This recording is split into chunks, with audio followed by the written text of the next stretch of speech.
plus de 120 villes à travers le monde qui se sont dotées dans les dernières années de structures de gouvernance nocturne. On peut parler entre autres d'un maire de la nuit à Amsterdam, d'une tsarine de la nuit à Londres, d'un bureau de la nuit à New York, d'un conseil de la nuit à Genève. Et donc, dans les prochaines minutes, on vous propose de faire un tour d'horizon des différents modèles internationaux en matière de gestion de la vie nocturne avec nos invités. Je sors mon anglais du dimanche. My first guest is Ariel Pallis. She's Senior Executive Director at NYC Office of Nightlife at the Mayor's Office of Media and Entertainment since 2018.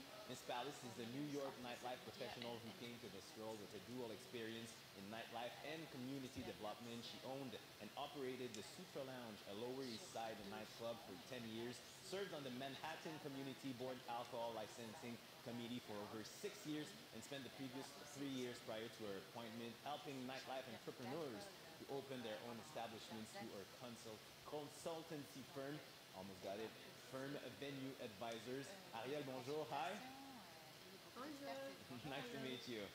We also welcome Thys Boer from Rotterdam, Netherlands. Thys Boer is the initiator of, I guess it's Never Over Dam, but I'll ask him if I pronounced it right, the independent advisory body dedicated to supporting, promoting, and initiating nightlife developments in Rotterdam through information exchange and cooperation between entrepreneurs and local government. He founded the association in 2019.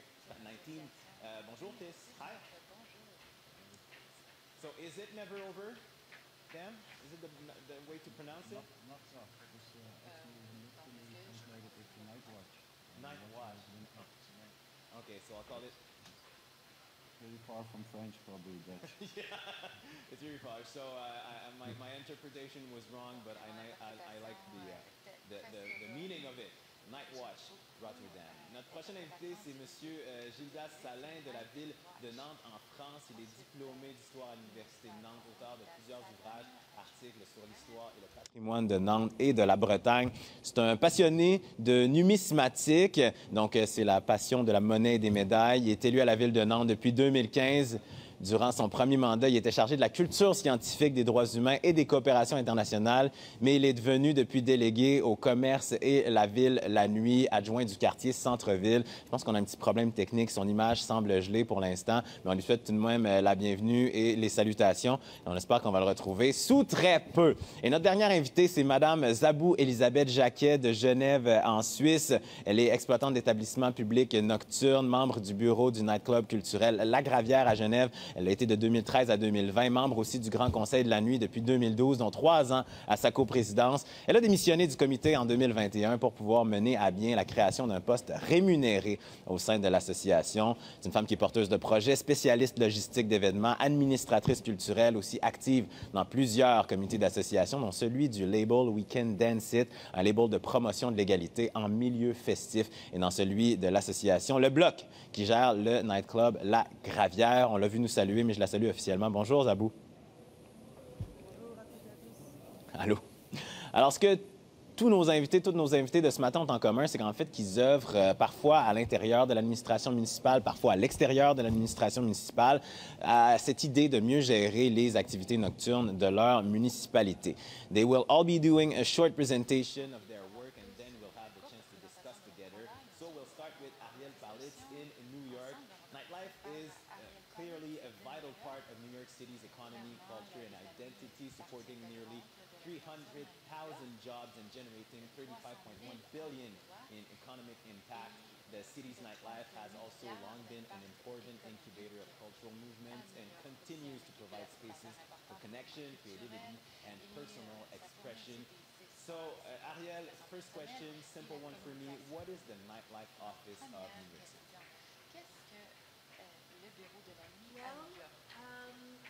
It's basically a dedicated office that was created to be a non-enforcement liaison to serve and protect all of the things you just mentioned. You know, this is not just a party. This is an economic engine. It's a safe haven. Donc, c'est un havre de sûreté pour les artistes et aussi, c'est très apprécié par beaucoup.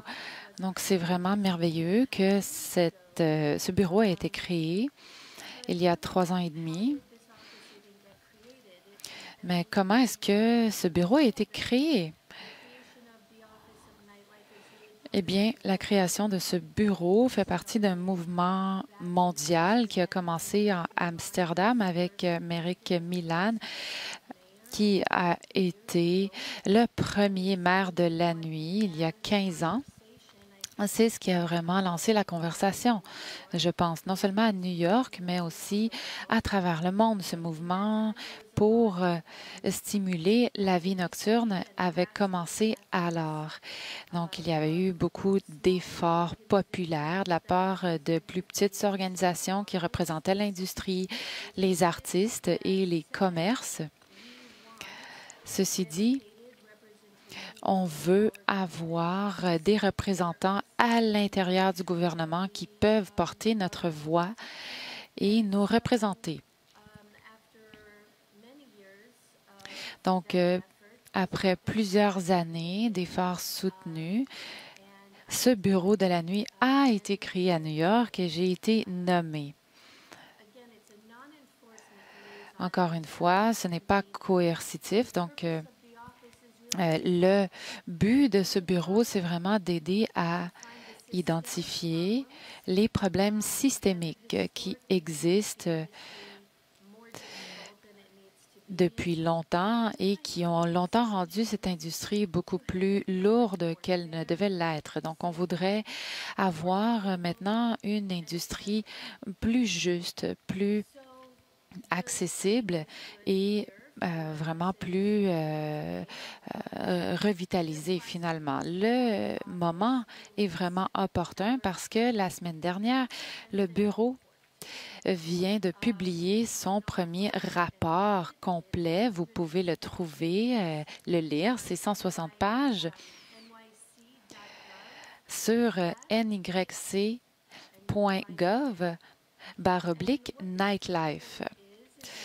Ce rapport, c'est vraiment un historique de tout ce qui s'est passé dans les 3 dernières années, depuis la création du bureau à l'établissement d'objectifs et de priorités, ainsi que les initiatives que nous avons lancées.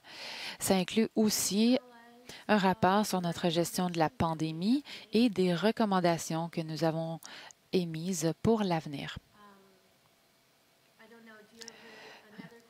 Je ne sais pas si vous avez d'autres questions ou si vous voulez que je continue. Oui, bien sûr, j'ai des questions pour vous. Je vais tout simplement faire un peu de traduction. nyc.gov/nightlife, un document de 160 pages qui permet de résumer les 3 dernières années du bureau de la vie nocturne à New York, qui permet de se nourrir. Fait que donc, après peut-être ce sommet de la nuit, vous irez faire un tour sur ce site-là pour avoir plus d'informations, pour vraiment avoir une perspective compréhensive, pour utiliser un anglicisme, de la vie nocturne et de la façon dont c'est organisé à New York. Ariel, I just want to backtrack on what you said just earlier. Je veux juste revenir sur ce que vous venez de dire avant sur la création du bureau de la nuit il y a 3 ans. À quel point est-ce que c'était difficile pour la Ville de reconnaître l'importance de la vie nocturne dans sa vision globale politique de la façon dont une ville devrait fonctionner? Eh bien, initialement, la demande de créer un bureau de la nuit n'était pas nécessairement prise au sérieux. Historiquement, non seulement à New York, mais partout ailleurs dans le monde, la vie nocturne n'a pas toujours été perçue comme un avantage ou un actif qui devait être contrôlé, qui devait être géré. Et on croyait peut-être qu'il y a seulement de mauvaises choses qui peuvent arriver la nuit et qu'on ne doit pas nécessairement y injecter d'efforts. Il y a aussi beaucoup de comportements comme la communauté LGBTQ ou la danse étaient vus comme des activités presque criminelles. Donc même la création du bureau de la nuit en soi, c'est vraiment une certaine déclaration et un mouvement de changement à propos de la vie nocturne qui, maintenant, commence à être respecté et reconnu. Il y a maintenant plus de 50 bureaux de la nuit à travers le monde et il y a eu un effort global pour s'assurer que la vie nocturne est vue d'un nouvel œil. Donc, quand j'ai commencé au sein de ce bureau, personne ne savait vraiment ce que c'était, ce que c'était censé faire, pourquoi c'était là, quelle est sa clientèle. Et donc, ça revenait à nous d'expliquer, de démontrer à tous ceux qui ne connaissaient pas les réponses à ces questions ce qu'était le bureau de la nuit, ce qu'était la valeur de la vie de nuit à leur propre vie, à leur propre travail. Mais dans les dernières années, je pense qu'on a œuvré surtout à cette question du pourquoi. Pourquoi est-ce qu'on doit avoir un bureau de la nuit maintenant et pourquoi est-ce qu'on n'en a pas eu un avant? Donc, on espère que ce rapport va aider à élucider beaucoup de ces détails, de l'importance de la vie nocturne. Oui, effectivement, la vie nocturne à New York est perçue comme très importante partout dans le monde et la création du bureau de la nuit, bien sûr, peut avancer l'économie de la nuit dans cette ville. Merci beaucoup, Ariel. Maintenant, j'aimerais passer à notre prochain présentateur. À Rotterdam, la vie nocturne, bien sûr, est très importante et il y a toutes sortes de tendances de danse qui sont représentées à Rotterdam. Il y a des terrasses, des clubs de nuit, des clubs de danse et la scène de la nuit à Rotterdam est très diversifiée. Donc, on va aussi parler de ce club de nuit qui est situé dans un ancien tunnel de métro à Rotterdam. Donc, on va vous parler, Thys Boer, de votre projet N8W8 et de la mission de cette organisation. Donc, c'est un conseil consultatif indépendant. C'est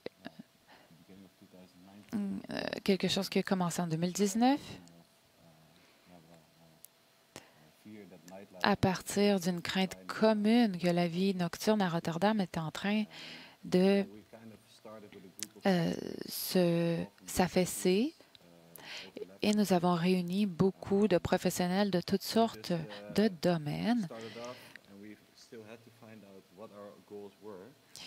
Nous avons commencé par identifier les objectifs communs que nous avions.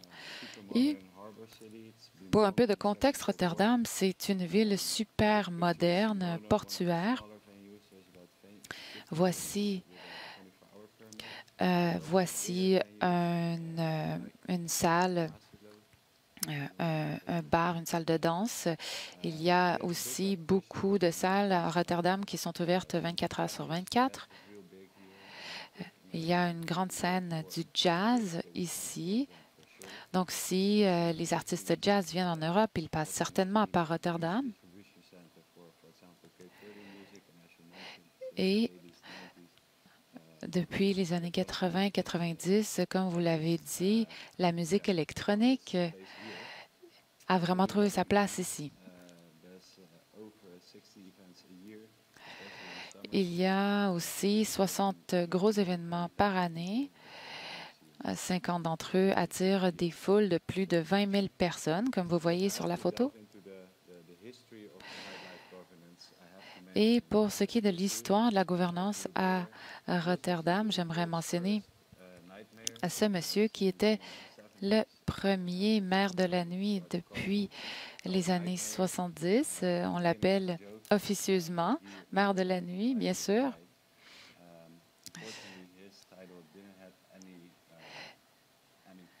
Mais officiellement ou formellement, il n'était pas vraiment dans un niveau de gouvernement. Il n'avait aucune place à aucune table de décideurs. Et donc, c'était une ville pauvre dans les années 80. Et il nous a vraiment insufflé un sens de l'identité. Donc, en décembre 2019, c'était environ 6 mois après les manifestations. J'ai organisé une manifestation en février 2019 parce que beaucoup de professionnels du milieu de la nuit étaient inquiets de l'avenir. Et nous avons donc organisé une manifestation. Et à l'époque, ce n'était pas vraiment bien vu de manifester à Rotterdam. Nous nous sommes tous réunis devant la mairie. Environ 2000 personnes se sont présentées à la manifestation. Ils ont dansé de tous leurs sous. Nous avons aussi discuté avec un représentant de la culture de Rotterdam à qui j'ai donné un manifeste de la vie nocturne que nous avons rédigé. Après cette manifestation, j'ai tenu plusieurs discussions avec la municipalité à propos des prochaines étapes. Le manifeste était assez explicite,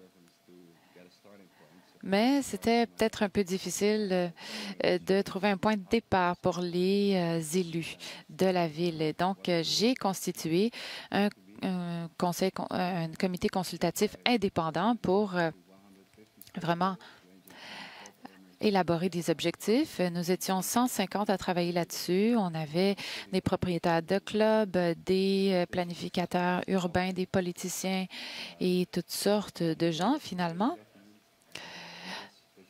On a fini par rédiger un document de vision qui a été publié le 24 janvier 2020. Mais bien sûr, comme nous le savons, la COVID est venue nous frapper quelques mois par la suite. Donc, qu'est-ce qu'on fait maintenant? Nous travaillons avec 4 milieux de la vie nocturne. Nous avons un représentant du hip-hop, de musique électronique, de la musique live, et aussi un spécialiste de Nachtlaart. On a club et événements, santé, sécurité, diversité et développement urbain. Jusqu'à date, les ressources ont été vraiment assez éparses. Et c'est quelque chose qui risque malheureusement de perdurer pour le moment, parce qu'on ne peut pas vraiment solliciter des dons de la part de tous ces gens.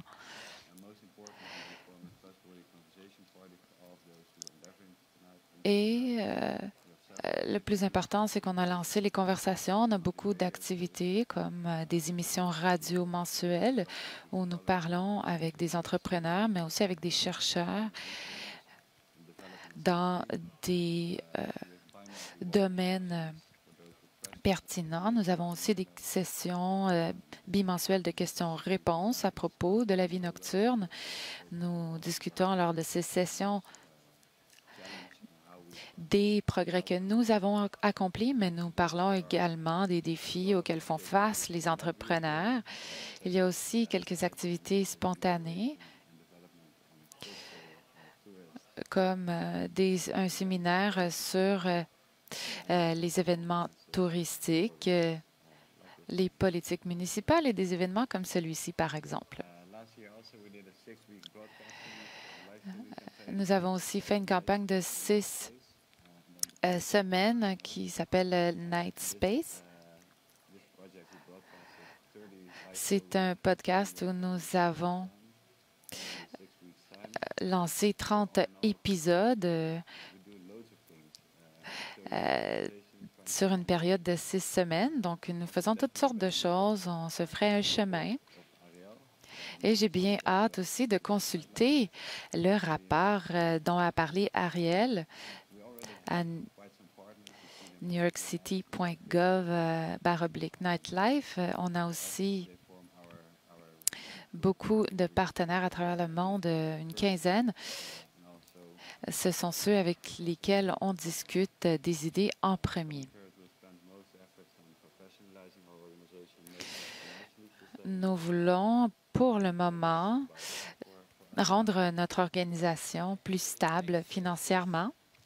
Et c'est là où nous en sommes pour le moment. Merci beaucoup pour cette présentation vraiment intéressante. Je trouve que c'est une excellente façon de pérenniser les acquis de la vie nocturne à Rotterdam. Donc, nous allons vous revenir bientôt pendant le panel.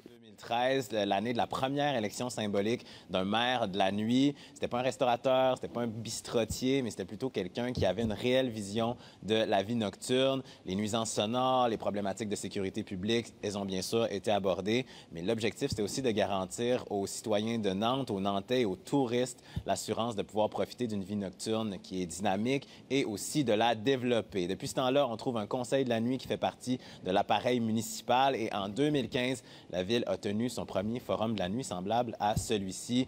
Monsieur Salin, c'est quoi votre rôle exactement en tant que chargé de la vie nocturne au conseil de la ville de Nantes? Écoutez, mon rôle aujourd'hui, c'est en effet de reprendre le flambeau et les actions qui avaient déjà été initiées lors du précédent mandat, et elles sont nombreuses, mais c'est aussi de les maintenir et de les développer sous ce mandat-ci, parce que, comme vous le disiez, maintenant on commence à avoir une certaine maturité sur le sujet de la vie nocturne. 5-6 ans maintenant d'expérience, et le but aujourd'hui, c'est de faire en sorte que cette politique continue à infuser et à essaimer, à la fois sur les quartiers comme celui du centre-ville, dont j'ai en plus spécifiquement la charge, mais aussi faire en sorte que cette politique continue à essaimer sur l'ensemble de la ville.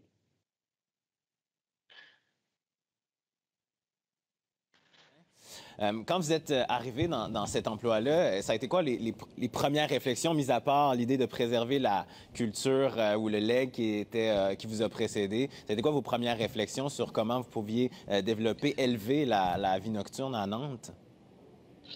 Alors, vous avez parlé de ce Conseil de la vie nocturne, qui est pour nous un organisme qui est extrêmement important. Il est né pas du jour au lendemain, puisqu'on a mis en place d'abord des instances partagées, un diagnostic partagé. On l'a ensuite validé par un plan d'action. Ça a été un plan d'action d'ailleurs qui comprenait 26 actions au total.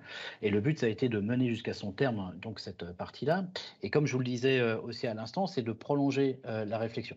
Prolonger la réflexion, prolonger les mises à l'action pour permettre de continuer à trouver l'équilibre entre la ville qui travaille, la ville qui s'amuse, la ville qui dort, et puis aussi la ville des invisibles. Ça, c'est un des sujets qui est extrêmement important.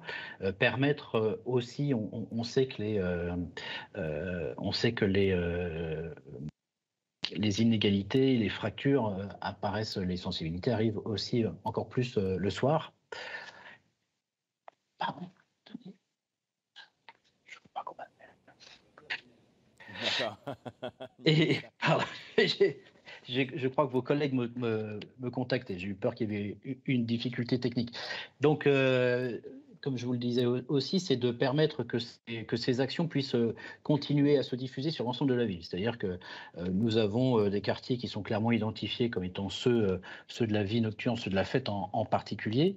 Et en réalité, nous avons la volonté de faire en sorte que, dans ce que l'on appelle la dynamique de la ville du quart d'heure, proposer différents services à travers l'ensemble de la ville, et bien que cette dynamique ou cette dimension de la vie nocturne puisse aussi apparaître, émerger sur l'ensemble des territoires. Parce que on se rend bien compte que ça fait partie de la qualité de vie aussi que d'avoir une offre culturelle, y compris nocturne, de proximité. Et c'est vraiment cela. On a positionné, disons, structuré et renforcé le dispositif sur les lieux qui étaient déjà donc clairement connus. Mais aujourd'hui, c'est de faire en sorte que ça puisse se diffuser partout.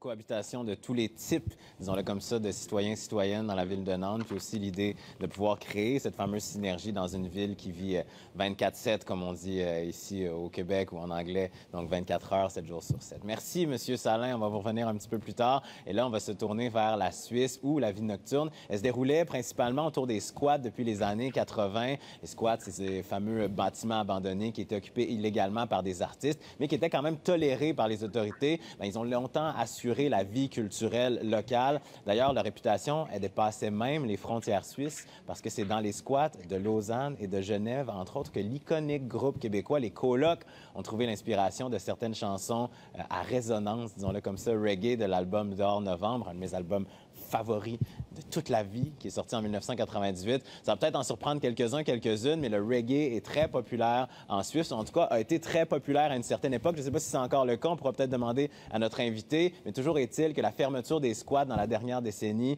ça a entraîné une réorganisation, en fait, de la vie nocturne. En 2011, il y a le Grand Conseil de la nuit, qui est l'association professionnelle pour la culture nocturne à Genève, qui s'est formée. Et donc, Zabou, j'aimerais ça que vous me disiez, ce sont quoi les buts du Grand Conseil de la nuit?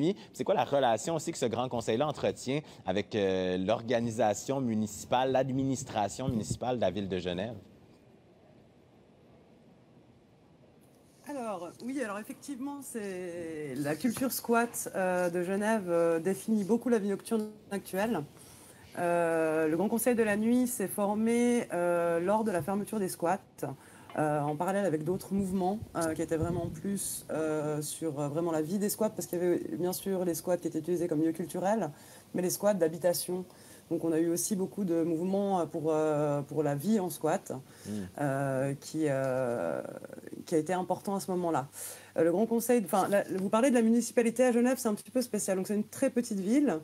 Et puis les communes se touchent, les villes se touchent entre elles. Donc le canton a beaucoup aussi d'implication dans la gestion de cette vie nocturne. Donc ça, c'est une première chose. Et puis on a les services qui se mélangent entre la ville, la municipalité et puis le canton. Donc c'est un petit peu compliqué pour les acteurs de se faire représenter. Là, c'est une petite carte pour vous donner une idée sur la ville de Genève, un petit peu de la concentration des lieux nocturnes. Donc là, c'est et les bars et les nightclubs qui sont représentés. C'est plus de 256 bars de nuit ouverts entre 18h et 2h du matin, parfois 4. Et 34 nightclubs ouverts entre 18h et 8h du matin.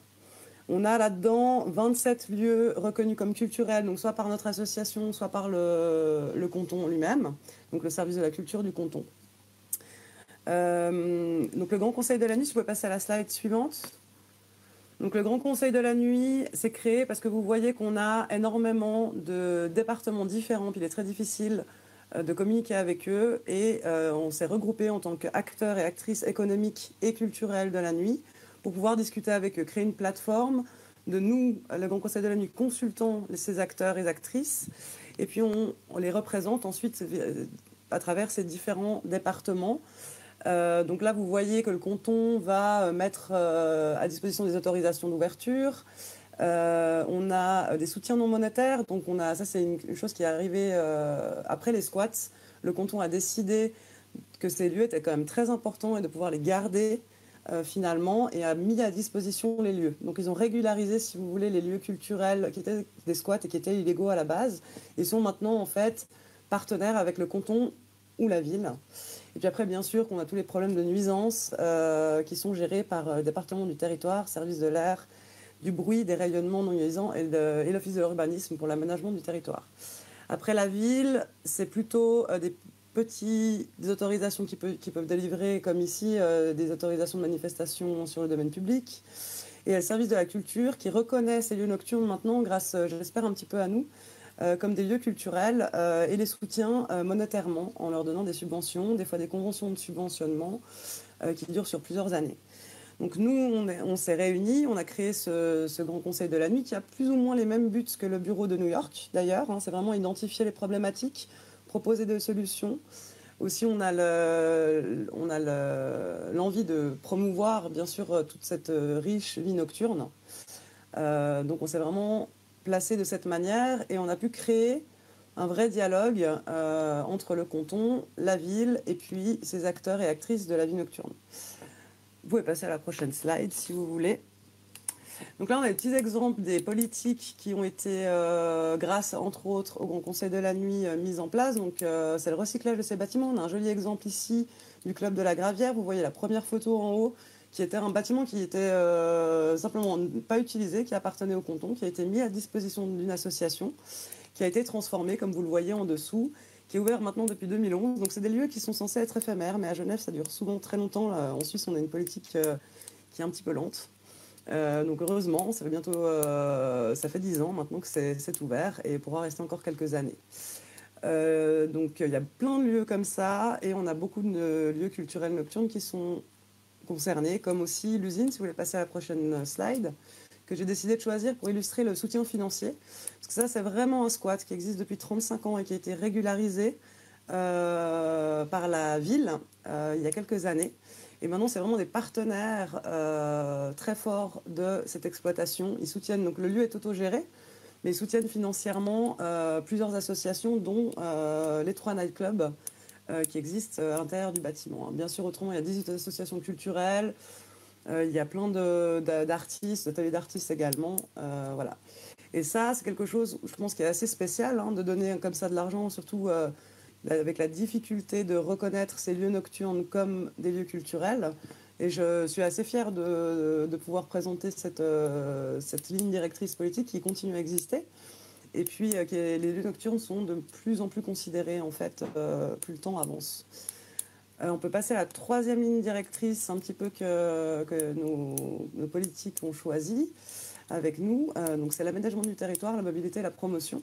Donc vraiment, maintenant, le territoire se développe énormément. On a tout un développement aussi transfrontalier avec la France, parce qu'on est très très proche. On a de la mobilité qui se passe entre la France et la Suisse. On a tous des nouveaux trains, etc. Et les politiques sélectionnent, après des études, bien sûr, des lieux pour développer cette vie nocturne, pour éviter les nuisances avec justement le jour, les gens qui dorment, etc. Donc ça, c'est un petit peu le contexte qu'on a à Genève. Bien sûr que le Grand Conseil de la Nuit a beaucoup aussi agi pendant la pandémie. Donc on voit le Conseil d'État, c'est un petit peu le conseil qui gère tout le canton de Genève pour les aides financières, etc. Ça a été fait énormément cette dernière année, comme vous pouvez l'imaginer. On est bien sûr concerté pour l'aménagement du territoire et puis la concertation des politiques culturelles. Donc ça, c'est assez intéressant de pouvoir être concerté en tant qu'acteur culturel à part entière, alors que nous sommes la vie nocturne, qui n'a pas pendant des années pas été considérée comme acteur culturel. Donc c'est super de pouvoir faire ça. Après, on donne à nos membres, on essaye de les aider dans plein d'autres aspects de leur travail. On organise des formations pour le staff, pour la sécurité, les bars, des formations en sécurité, des formations de prévention pour les risques qui sont liés à la drogue, à la prise de drogue, au sexisme en milieu festif, etc. On a également une plateforme d'aide administrative, parce que nos lieux n'ont pas souvent les moyens de payer correctement et suffisamment d'heures de travail à leurs organisateurs, malheureusement. Donc c'est une aide qu'on peut donner un petit peu pour les aider et puis les aider à être plus efficaces dans leur administratif. On a organisé aussi des événements fédérateurs dans le but de promouvoir cette culture nocturne. Et puis voilà, c'est déjà pas mal, je crois. C'est vrai, c'est déjà pas mal et c'est très bien. Merci, Zabou. Je vais faire un petit peu de pouce, comme on dit ici, sur ce dont vous avez parlé, entre autres par rapport à la crise sanitaire. I want to talk to Ariel about the sanitary crisis that we've been going through. Donc, je voudrais parler de la crise sanitaire qu'on a vécue depuis les derniers 15-16 mois, qui ont eu, bien sûr, un impact significatif sur les économies partout dans le monde et particulièrement à New York, bien sûr. Donc, de quelle façon est-ce que le Bureau de la nuit de New York a aidé la ville à passer à travers cette crise? Eh bien, bien sûr, la pandémie était une grande surprise. Et hier, le gouverneur a levé essentiellement toutes les restrictions liées à la COVID que nous avions dans la ville. Donc, nous avons fait beaucoup de chemin. Je crois que on en était à 472 jours pour être exact. Et oui, bien sûr, nous sommes sur une trajectoire montante. Je suis très heureuse que le bureau de la nuit à New York avait été créé et établi avec un pied à terre solide dans le gouvernement avant que la pandémie ait commencé pour qu'on puisse représenter l'industrie de la nuit. La première chose que nous avons faite dans les premières 24 heures ou la première semaine après le début de l'état d'urgence, c'était de communiquer à l'administration que les bars et les restaurants, en fait, voulaient fermer. On a fait beaucoup d'efforts pour les garder ouverts, pour que l'économie continue à rouler, mais l'industrie même avait de la difficulté à garder le contrôle de la situation. Et ils nous demandaient, en fait, qu'on les ferme. C'était assez intéressant de constater ce choc et nous avons facilité la résolution de cette problématique. Nous avons lancé un sondage et 12 000 commerçants ont répondu qui ont dit que 95 % de leurs revenus a été perdu pratiquement d'un jour à l'autre. Donc, nous avons commencé à tenir des séances de consultation. Nous avons organisé 13 rencontres Zoom rassemblant des élus fédéraux et municipaux avec des parties prenantes de la communauté pour les aider à accéder aux ressources et à avoir des discussions. Nous avons créé des documents qui résumaient les questions et les réponses que nous avons entendues d'une façon simple et articulée. Nous avons aussi lancé une campagne sociale pour inspirer les gens et aussi garder leur optimisme et leur motivation. Nous avons porté leur voix pour obtenir des bourses du gouvernement fédéral. Et à New York, nous avons aussi commencé à vraiment ouvrir les activités à l'extérieur. Donc, la restauration est passée à l'extérieur et la même chose pour les arts comme le théâtre et la danse. Donc, c'était vraiment incroyable de voir comment tous ces commerces ont commencé à se bâtir dans la rue sans nécessairement avoir une structure officielle. Ils ont lancé des apps et ont créé des outils qui leur ont permis de faire une transition très, très rapide.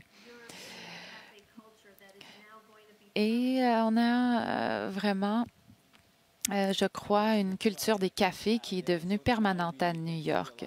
Merci, Ariel. Maintenant, je crois qu'on voit la lumière au bout du tunnel, mais nous avons clairement appris certaines choses pendant cette période qui vont rester après la fin de cette pandémie. Nous espérons quand même que c'est la dernière fois que nous voyons un tel événement. À peu près 5 minutes 30. Mais j'aurais envie de savoir, dans la ville de Nantes, comment les actions ont été posées justement pour permettre à la vie nocturne de passer à travers la crise? Eh bien, c'est là que ont été extrêmement utiles tous les liens qui avaient été mis en place lors du précédent mandat. Et en fait, grâce aux habitudes qu'on a pu avoir déjà de se retrouver, on a pu réfléchir et travailler de façon concertée. On aime bien parler du jeu à la nantaise, c'est-à-dire qu'on travaille beaucoup mieux à plusieurs que tout seul. Et en fait, avec les relations de confiance qui avaient été tissées dans le cadre du Conseil de la nuit, eh bien, ça nous a permis de travailler de façon très opérationnelle dès les premiers jours et de se retrouver quasiment une fois par semaine et de travailler à la fois à la gestion courante et aussi d'ores et déjà évidemment de préparer la réouverture des différents établissements. Ça s'est passé par exemple justement par de nouvelles solidarités à la fois entre la ville de Nantes et puis les acteurs de la vie nocturne. Et puis, puisqu'on donnait l'occasion aux uns et aux autres de se rencontrer régulièrement depuis des mois, des années, eh bien, il y a eu aussi de nouvelles solidarités qui sont apparues, des actions concertées qui ont été mises en place par les acteurs eux-mêmes. Si bien que les acteurs de la vie nocturne nantaise, ayant cette habitude désormais prise de travailler ensemble, c'était finalement, ont montré leur capacité de résilience. Et ça, c'est vraiment un des enseignements extrêmement importants. Et puis aussi, j'ai envie de dire, une forte solidarité de la part des habitants et des habitantes de la ville. Alors concrètement, par exemple, il y a eu une action en particulier avec deux clubs, deux boîtes de nuit, qui étaient jusqu'à présent plutôt des lieux de diffusion de musique électro pour l'un, de musique plutôt rock pour l'autre. Eh bien, ils se sont dit, écoutez, on a toute la structure. Pourquoi est-ce qu'on ne ferait pas de ces lieux de diffusion des lieux de répétition et de résidence d'artistes? Et c'est ce que l'on a fait. On a loué leurs espaces pour y implanter des artistes qui avaient besoin de créer. Et ça a permis d'apporter de la vie et d'apporter de l'activité dans des lieux qui étaient censément fermés, qui étaient fermés au public certes, mais qui permettaient d'avoir une activité directe. Parce que, au-delà des aspects strictement financiers, il y a aussi vraiment le moral qui était important. Une de nos actions aussi, ça a été évidemment du coup de maintenir le lien de la ville vers les acteurs, des acteurs entre eux. Ça a été aussi des aides directes et là, notre travail avec les différents acteurs justement nous a permis d'être opérationnels et d'être le plus efficace possible. Par exemple, mettre en place une aide directe au loyer pour le mois de fermeture qui avait été celui du mois de novembre chez nous. Et bien là, par exemple, grâce aux associations avec lesquelles on est habitué à travailler, eh bien quasiment tous les bars, les restaurants, les clubs ont pu répondre à notre appel, notre dossier. Et du coup, ils arrivaient très largement en tête. Je crois qu'il y a plus de 70% des établissements qui ont répondu et qui ont pu bénéficier de ces aides. C'est aussi travailler avec eux à la réouverture et des aides indirectes à la réouverture, type piétonisation des rues pour permettre aussi d'investir l'espace public, c'est-à-dire de créer de l'activité qui est plus habituée à être enfermée, là de créer de l'activité en et à la fois créer des conditions safe, mais en même temps permettre d'assurer le vivre ensemble et de s'assurer qu'il n'y ait pas de difficultés dans les relations avec les riverains. Et là, ça s'est appuyé sur tout simplement la responsabilisation des patrons et patronnes d'établissements. Ça a été aussi l'agrandissement des terrasses, ça a été l'exonération du droit des terrasses. Donc autant d'aides qu'on a pu mettre en place, je vous dis, de façon ciblée et le plus opérationnelle possible, parce que justement, comme on se voit toutes les semaines depuis 1 an et demi, qu'on travaille ensemble depuis 5-6 ans maintenant, il n'y a pas eu de difficulté. Oui, on se rend compte que la synergie entre les différents groupes à travers une ville, quand on réussit à avoir cette conversation-là, quand on arrive dans un moment de crise, c'est extrêmement utile parce que ça permet de créer des initiatives comme celle dont vous nous avez parlé. Puis aussi un parallèle à faire entre cette ville ouverte, ces terrasses, cette appropriation de l'espace public à Nantes par rapport à ce qui est arrivé aussi à New York, dont nous parlait Ariel avec l'idée de la Open City. Bref, de très belles initiatives, M. Salin, à Nantes pendant toute cette pandémie. On a eu une question du public que j'ai envie de poser à la fois à à la fois à Tis. We got a question from... Tis, nous avons eu une question du public que j'aimerais vous lire et j'aimerais avoir votre opinion. Donc, la voici. Est-ce qu'on peut... Est-ce que l'institutionnalisation, un mot difficile, la régulation et la commercialisation de la vie nocturne et de la scène underground pourrait miner leur authenticité, leur vitalité et même la voie politique? Est-ce qu'on pourrait éviter la gentrification de la sous-culture? La commercialisation, c'est sûr, porte atteinte à l'authenticité de la culture rave et de la culture underground, tout à fait, sans doute. Même la culture on fait les choses soi-même. s'est détérioré en quelque sorte. Qu'est-ce qu'on peut faire? Bien sûr qu'on voudrait faire quelque chose pour contrer ça, mais je crois qu'il revient à chacune des organisations et des individus de penser à des solutions. C'est vraiment une bonne chose, une chose récente qu'on puisse aujourd'hui gagner un revenu en tant qu'artiste de la vie nocturne. Mais il y a bien sûr aussi des choses du côté culturel qui ont pris un tournant plutôt négatif. On doit étudier tout ça et étudier aussi la culture de la vie nocturne et son évolution. Est-ce que tout est mauvais? Bien sûr, non. Est-ce que tout est bon? Eh bien, ça dépend de votre perspective. On nous demande, est-ce que l'institutionnalisation, c'est plus facile en français, la régularisation ou la commercialisation de la vie nocturne, et spécialement des scènes underground, pourrait altérer leur authenticité, leur vibrance, leur créativité ou même leur voix politique? Est-ce qu'on peut empêcher la façon dont la gentrification de nos villes va altérer justement leur potentiel culturel ou sous-culturel? Alors, à Genève, on a une culture underground très forte et puis qui commence effectivement à avoir un nouveau public qu'on n'a pas eu jusqu'ici. Et on est assez protecteur de nos valeurs underground et selon moi, c'est pas une mauvaise chose d'avoir ce nouveau public. Ce qui est bien, c'est qu'on peut transmettre justement nos valeurs. Comment on fait la fête, comment on se respecte, qu'est-ce qu'on écoute, qu'est-ce qu'on est en train de faire ici. Je pense que de pouvoir populariser un petit peu ce côté-là est assez intéressant. On essaye de rester inclusif, cohérent avec nos valeurs. Du coup, on les accueille à bras ouverts et puis on essaye de les guider dans ce milieu underground, tout simplement. Pour l'instant, je vois pas de... Ça peut vivre ensemble. Ça peut maintenant se commercialiser, se populariser un petit peu. Ça n'empêche pas les acteurs culturels de travailler de la même manière. Ça n'empêche pas les artistes de créer. Ça leur donne juste un nouveau public, de nouvelles personnes à qui parler. Et ça peut aussi aider à la création et à la survie de ces lieux, finalement. L'inclusion, puis un mot qui revenait beaucoup hier aussi, c'est cette idée de bienveillance, c'est ce que j'entends aussi dans cette réponse-là. C'est tout le temps qu'on avait. Je vais saluer d'abord M. Salin, Zabou aussi, je vous salue. Thanks to Ariel Entis as well. This was a really amazing conversation, a good way to start our day talking about the governance of nightlife and nighttime. So have all a great day. It was a pleasure to have you with us. Bye.